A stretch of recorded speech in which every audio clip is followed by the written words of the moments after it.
La dernière fois, on a vu que la justice était un outil efficace pour créer des incentives qui poussent les gens à bien se comporter. Mais quand même, vous êtes sans doute dit, on n'a généralement pas besoin du coup près de la justice pour se comporter de façon morale. Après tout, quand on utilise les toilettes publiques, on a tendance à tirer la chasse d'eau même si personne ne nous punira pour ne pas l'avoir fait. En tout cas, moi je tire la chasse d'eau. Pire encore, dans d'autres cas, faire ce qui est moral peut avoir un coût énorme. Par exemple, t'as un exemple en tête, Stéphane ? En 2006, l'écrivain allemand Günter Grass, prix Nobel de littérature, admet avoir servi dans la Waffen-SS pendant la Seconde Guerre mondiale. Cette révélation fait scandale. Non seulement l'écrivain avait caché ce secret pendant plus de 50 ans, mais en plus il s'était permis à de nombreuses reprises de critiquer son pays pour ne pas savoir faire face à son passé nazi. Alors qu'il aurait très bien pu cacher ce secret jusqu'à sa mort, l'écrivain choisit de complètement détruire sa réputation morale jusque-là exemplaire. Comment expliquer ce type de comportement si ce n'est pour des raisons morales ? Et cette histoire illustre très bien une caractéristique importante des comportements moraux. Les comportements moraux nous font faire des choses qui nous desservent, des choses qui vont à l'encontre de nos intérêts personnels. Et ça pose un énorme problème aux biologistes de l'évolution et aux chercheurs en biologie évolutionnaire comme Stéphane. En biologie de l'évolution, on essaie toujours de savoir si un comportement va plutôt augmenter ou diminuer ce qu'on appelle la valeur sélective d'un individu, ou sa fitness en anglais, c'est-à-dire grosso modo le nombre de descendants qu'il va laisser à la génération suivante. Les comportements qui diminuent la valeur sélective d'un individu vont donc diminuer sa capacité à se reproduire. Et si les individus avec de tels comportements ne se reproduisent pas, leurs comportements ne vont pas être transmis aux générations futures, et ces comportements risquent donc de disparaître. Les comportements moraux en particulier, puisqu'ils vont à l'encontre de l'intérêt personnel, semblent bien entrer dans cette catégorie des comportements qui diminuent les chances de survie et in fine de reproduction. Et ça conduit au paradoxe de la morale. Et oui, d'un côté, on a ces comportements moraux qu'on observe de façon relativement fréquente dans l'espèce humaine, et puis de l'autre côté, on a la théorie de l'évolution qui nous dit que ces comportements moraux ne devraient pas exister parce qu'ils vont à l'encontre de l'intérêt des individus, parce qu'ils sont coûteux, comme on dit dans le langage des biologistes. Comment des comportements moraux ont-ils pu survivre à l'état de nature ? Je vous invite vraiment à mettre pause et à y réfléchir 30 secondes. Alors ça fait plusieurs années, voire même dizaines d'années, que les biologistes essaient de résoudre ce paradoxe. Et l'idée générale pour résoudre ce paradoxe, c'est de dire que les comportements moraux ne sont coûteux qu'en apparence, parce qu'ils procurent également des bénéfices, mais des bénéfices qui sont beaucoup plus cachés que les coûts. Au final, si les comportements moraux apportent plus de bénéfices que de coûts, le paradoxe est résolu. Bien sûr, il reste encore à déterminer quel type de bénéfices pourraient bien apporter les comportements moraux. Et là, plusieurs hypothèses coexistent. Une première hypothèse repose sur ce qu'on appelle la sélection de parentèle. L'idée derrière la sélection de parentèle, c'est de dire que, pour la théorie de l'évolution, ce qui est important, ce n'est pas quels individus vont se reproduire, mais quels gènes vont se reproduire. Et quand on parle de comportements qui vont avantager certains individus, il s'agit en fait d'un raccourci pour parler de comportements qui vont avantager les gènes de ces individus. C'est ce que Richard Dawkins appelle l'hypothèse du gène égoïste. Et selon cette hypothèse, il faut considérer les individus comme des sortes de machines au service des gènes qui les gouvernent. Donc, si les comportements moraux sont dirigés vers des personnes très proches génétiquement, comme la famille proche, ça n'est pas grave qu'ils soient coûteux parce qu'ils vont apporter des bénéfices à des personnes qui partagent les mêmes gènes. Dans cette perspective, un gène qui coderait pour un comportement moral serait vu comme un gène qui aide une copie de lui-même à se reproduire, mais une copie de lui-même qui est présente dans le corps d'un autre individu, dans une autre enveloppe charnelle, celle d'un parent proche. Cette hypothèse a eu un succès retentissant au cours du dernier demi-siècle. La sélection de parentèle permet d'expliquer des centaines et des centaines de comportements coûteux dans le monde du vivant. Donc, par exemple, les abeilles et les fourmis qui se sacrifient pour la colonie, ou bien les suricates qui se mettent en danger en poussant des cris d'alarme, ou bien les oiseaux qui vont apporter de la nourriture au nid à des bébés qui ne sont pas les leurs. Tous ces comportements coûteux sont expliqués par de la sélection de parentèle. Mais l'hypothèse de la sélection de parentèle semble aussi avoir ses limites. En particulier, comment expliquer les comportements moraux chez les humains ? Le problème avec les comportements moraux, c'est qu'ils sont très souvent dirigés vers des personnes qui ne sont pas proches génétiquement. Et dans certains cas, l'action morale va carrément à l'encontre de la famille. T'as un exemple en tête ? Oui, par exemple, favoriser l'ascension sociale de ses proches au détriment d'autres, ce qu'on appelle le népotisme, c'est quelque chose qui est vu comme hautement immoral par beaucoup. Et plus généralement de nos jours, la plupart d'entre nous trouverions immoral de demander un test ADN à quelqu'un avant de choisir de l'aider ou non. Et du coup, il y a des chercheurs, comme Stéphane, qui ont cherché d'autres explications à l'émergence et au maintien des comportements moraux. L'hypothèse sur laquelle j'ai travaillé pendant ma thèse postule que les bénéfices des comportements moraux, c'est d'être choisi plus souvent comme partenaire social. Par exemple, Lé m'a promis 1 million d'euros et une tablette de chocolat suisse pour faire cette vidéo avec lui. Hein ? S'il ne me verse pas cet argent, non seulement je bosserai plus jamais avec lui, mais en plus, j'hésiterai pas à aller crier sur tous les toits qu'il m'a roulé, ce qui fait que plus personne ne voudra bosser avec lui. Et à l'inverse, s'il fait ce qu'il avait promis, je n'hésiterai pas à rebosser avec lui et à lui construire une bonne réputation. Chocolat?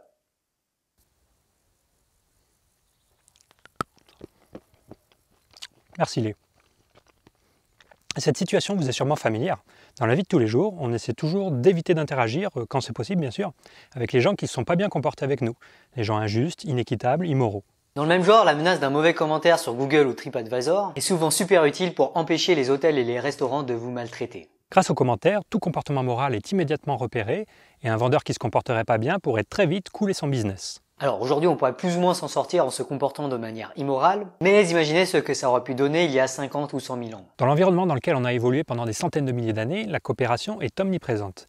Les chasseurs-cueilleurs coopèrent pour chasser, pour cuisiner, pour construire des abris, pour se protéger des prédateurs, pour élever leurs enfants, etc., etc. Et donc en vous comportant de façon immorale, vous vous faites exclure de ces réseaux de coopération et vous payez immédiatement un coût énorme qui a un impact fort sur vos chances de survie et de reproduction. Préserver sa réputation de collaborateur fiable et moral était sans doute une question de survie. D'où l'hypothèse selon laquelle les bénéfices des comportements moraux, c'est de se faire choisir plus souvent comme partenaire de coopération ou inversement, de moins se faire exclure des réseaux de coopération. Donc les comportements moraux sont coûteux, mais sur le long terme, ils apportent plus de bénéfices que de coûts parce qu'ils permettent de rester intégrés au réseau de coopération. Et en particulier les comportements trop immoraux, ceux qui excluent les individus des réseaux de coopération, ont disparu.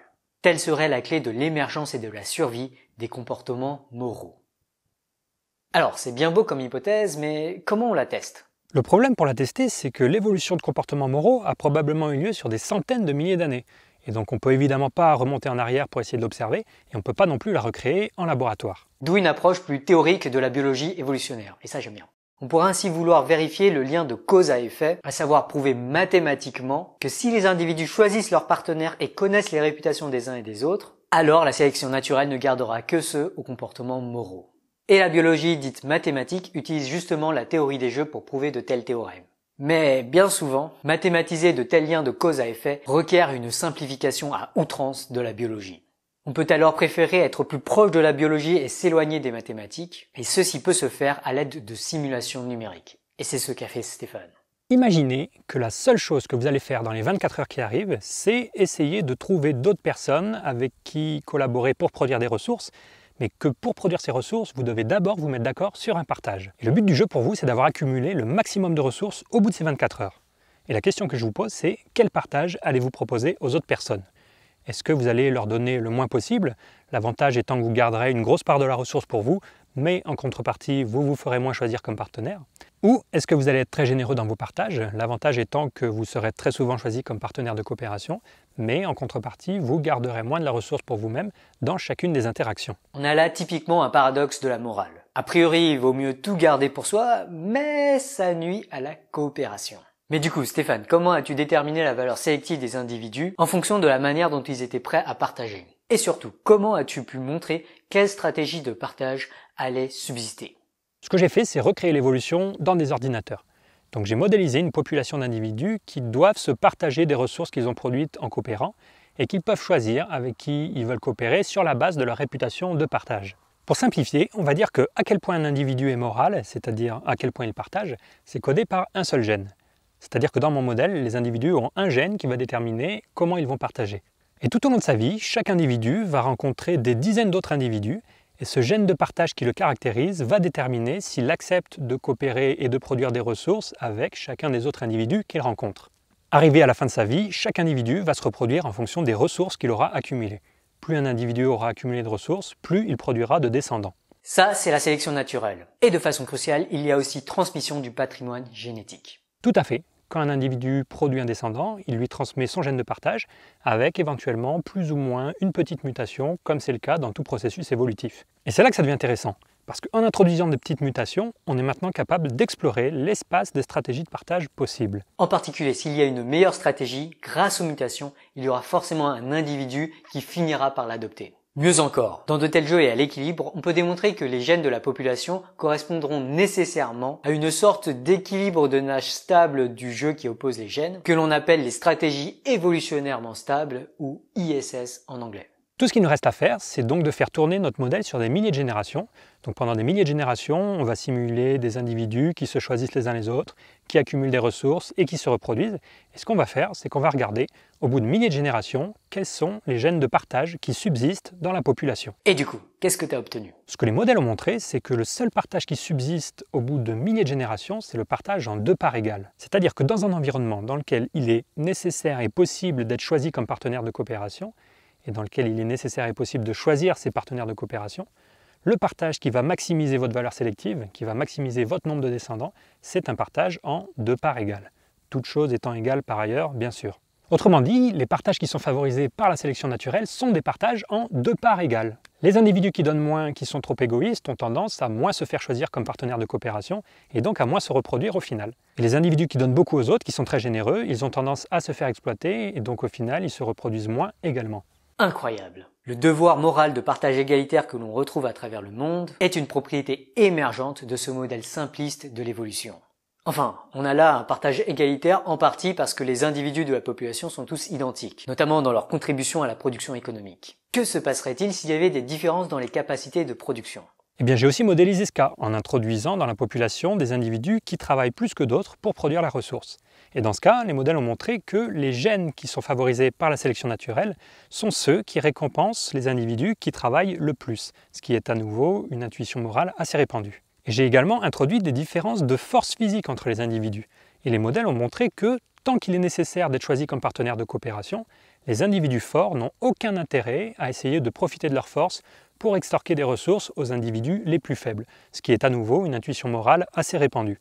Au final, ce que les modèles nous disent, c'est que si vous veniez de naître et que la seule chose qui allait déterminer le nombre de descendants que vous allez laisser à la génération suivante, c'est les ressources que vous pouvez accumuler en coopérant, alors dans ce cas, la meilleure chose que vous puissiez faire, c'est de partager ces ressources en 2 parts égales quand vous avez travaillé autant que votre partenaire, et peu importe le rapport de force qu'il existe entre vous, ou alors donner plus de ces ressources à votre partenaire s'il a travaillé plus longtemps, à nouveau, peu importe le rapport de force qu'il existe entre vous. Si l'on s'en réfère au modèle de Stéphane, la morale ne serait donc pas un devoir sacré et fondamental, elle ne serait qu'une conséquence de la sélection naturelle et en particulier de notre besoin de coopérer pour produire les biens nécessaires à la survie et à la reproduction. C'est assez contre-intuitif, mais c'est bel et bien ce que suggèrent les simulations de Stéphane. Alors évidemment, ces modèles sont très simplifiés, il reste encore plein de choses à tester. En particulier, on s'est concentré ici sur un type de comportement moral particulier qui est le comportement de partage. Et puis ces modèles ne nous disent rien sur la validité d'autres hypothèses pour essayer d'expliquer l'émergence de la morale. Mais ça, on en parlera dans les 2 prochaines vidéos. Un grand merci à Stéphane pour sa participation à cette vidéo. Donc vous pouvez retrouver Stéphane sur ses 2 chaînes YouTube, La Main Baladeuse où il collabore avec des artistes pour faire des vidéos de vulgarisation qui sont super sympas. Notamment il y en a quelques-unes sur les maths qui sont vraiment cool. Et son autre chaîne qui est Homo Fabulus où il parle un peu plus de son domaine d'expertise, à savoir la psychologie évolutionnaire. Et notamment sur cette autre chaîne, il y a une excellente vidéo de Stéphane où il explique comment on choisit nos présidents en 100 millisecondes. Juste en voyant les traits des visages des candidats à la présidentielle, on fait déjà un petit peu un choix sur est-ce qu'on va plutôt voter pour lui ou plutôt pas, et ça fait un petit peu peur quand on y réfléchit. Stéphane est aussi le président du Café des Sciences, qui est une association qui regroupe pas mal de vulgarisateurs sur le web, que ce soit au format vidéo, blog ou bande dessinée. Je vous invite aussi du coup à aller voir le site du Café des Sciences si vous avez toujours plus soif de science. Et au passage, je me permets aussi de vous recommander un petit jeu interactif fait par Nicky Case. Peut-être qu'il y en a qui ont joué à la parable des polygones dont on avait parlé dans l'épisode 6, qui correspondait déjà à un jeu interactif de Nicky Case. Et Nicky Case a sorti récemment un autre jeu interactif pour illustrer l'évolution de la coopération dans un environnement dynamique, et notamment avec des propriétés de cet environnement qui changent, notamment la facilité de communication et d'erreurs au moment des communications entre différents individus. C'est super bien fait, donc je vous recommande vraiment très fortement ce jeu qui repose sur plusieurs notions intéressantes de théorie des jeux. La dernière fois, on a parlé du rôle de la justice, notamment dans une société où on admettrait qu'il n'y a pas de libre arbitre, et notamment je vous avais sorti les arguments de la théorie des jeux pour dire que ça pourrait être encore très utile pour donner les bons incentives aux citoyens pour qu'ils ne fassent pas des trucs immoraux. Vous avez été nombreux à signaler qu'il ne s'agissait pas du seul rôle de la justice, notamment dans une société où il n'y avait pas de libre arbitre. Un autre rôle important de la justice, c'est la protection de la société civile. Et j'imagine que quand vous entendez ça, vous entendez a posteriori, c'est-à-dire une fois que le crime a été commis par du coup un criminel, on va vouloir mettre ce criminel criminels en prison pour empêcher qu'ils nuisent encore à la société. En effet, c'est un point qui est tout à fait valable, même en l'absence de libre arbitre. Il peut être souhaitable de mettre les criminels en dehors de la société normale pour les empêcher de nuire à la société. Un autre rôle important de la justice souligné par plusieurs parmi vous, c'est la réinsertion ou la rééducation des personnes qui ont déjà commis un crime. Ce qui est intéressant, c'est que ces deux points en fait ont été traités dans le petit extrait d'interview que je vous ai passé de Robert Sapolsky. Et en effet, c'est une autre raison tout à fait valable. Mais comme le dit très bien Robert Sapolsky, ce sont aussi des choses qui pourraient être résolues par d'autres manières que la justice, en tout cas telle qu'elle est appliquée aujourd'hui, notamment en imposant des contraintes et des traitements adéquats pour les différentes situations si on est capable notamment de les repérer. Bref, ce sur quoi je voulais quand même insister, parce qu'en fait c'est un truc que je trouvais un petit peu déficient dans les explications de Sapolsky, c'est l'importance des punitions pour un aspect purement incentives, même si là encore le théoricien des jeux sera d'accord pour dire que le but n'est pas de punir parce que quelqu'un mérite quelque chose, le but est de punir uniquement pour rajouter des espèces de contraintes finalement sur les incentives que les différentes personnes dans la société vont avoir. Adrien Dos Santos nous demande si dans le cas de Kevin, du coup, les responsables n'étaient pas du coup les chirurgiens et si du coup ce n'était pas eux qu'il faudrait punir. Donc si j'utilise l'approche purement théorie des jeux et essayer de donner les bons incentives aux différentes personnes, vous allez voir que si on commence à punir les chirurgiens parce qu'ils font ce genre d'opérations et qu'ils ne sont pas capables d'anticiper toutes les conséquences de ces opérations, ça va donner tous les incentives aux chirurgiens de ne pas faire ce genre d'opération et du coup de ne pas soigner ou de ne pas chercher à soigner les gens qui sont déjà victimes d'épilepsie. Et au final ça serait peut-être moins bien, il faudrait peser les pour et le contre, mais ça pourrait être moins bien qu'une situation où les chirurgiens effectuent ce genre d'opération, quitte à ce que dans le tas, il y ait certains cas qui soient un peu problématiques, comme le cas de Kevin. Bref, il faudra réfléchir un petit peu à ça, mais je suis pas sûr que du coup punir les chirurgiens qui sont auteurs de l'opération soit une solution souhaitable en termes d'incentives. Enfin, Greg Kickoff nous demande quels incentives pourraient être mis en place pour diminuer l'envie de faire de l'hooliganisme politique. J'ai envie de dire que malheureusement, il y a énormément de structures aujourd'hui dans nos sociétés qui favorisent en fait, qui donnent des incentives à être un hooligan politique. Donc déjà, il y a le monde de la politique où si on n'est pas convaincu d'un truc, c'est juste impossible de survivre à ce milieu. Mais même dans le monde de l'entreprise ou dans le monde du travail en général, les personnes qui sont extraverties, qui prennent position et qui sont du coup très loquaces, sont souvent plus avantagées parce que par exemple ce sera à eux qu'on pense au moment d'une promotion et globalement il y a un petit biais vers les gens qui sont très sûrs d'eux dans la manière dont on sélectionne les futurs leaders de demain. Et ça d'ailleurs on le retrouve dans tout le cursus scolaire où il est bien vu de prendre des responsabilités, de prendre position et de diriger en étant sûr de soi et en imposant sa façon de penser. En tout cas, c'est mon impression personnelle et notamment suite à ma formation d'ingénieur original, j'ai l'impression que dès l'éducation, on met vachement en avant le fait d'avoir des convictions, c'est même bien vu d'avoir des convictions et de les affirmer. C'est encore plus le cas dans le paysage politique où on dit que quelqu'un qui a pas de conviction, c'est un mauvais politicien. Et du coup, pour accéder à des postes à responsabilité, en fait, on a tous les incentives à prendre des positions tranchées avec un certain hooliganisme politique et à complètement rejeter tous les arguments opposés. Donc malheureusement, j'ai bien peur que l'hooliganisme politique ait encore de beaux jours devant lui. Mon petit espoir, notamment avec cette série sur la démocratie, c'est que la notion d'hooliganisme politique soit de plus en plus stigmatisante, si bien que ça finisse par être mal vu d'être hooligan politique. Et donc je vous invite à essayer de réutiliser ce terme autant que possible dans la pratique, notamment pour convaincre quelqu'un qu'il se trompe. Je pense que la première étape, c'est peut-être pas de lui dire qu'il se trompe. La première étape, c'est peut-être d'abord de souligner qu'il fait preuve d'hooliganisme politique. Mais bon, ça c'est un petit peu mon avis personnel et c'est peut-être un peu du wishful thinking. Hey, j'espère que vous avez aimé cette vidéo. Si vous avez aimé cette vidéo, pensez à la liker, à la commenter, à la partager. Pensez à vous abonner pour ne pas manquer les futurs épisodes. Merci aux tipeurs pour leurs dons et j'espère que vous serez là la prochaine fois. Donc selon Nietzsche, voir du bon dans les actions altruistes et socialement utiles est une évolution tardive de notre morale. The real reason why we describe those actions as right or wrong is that those actions are utility maximizing over the long run.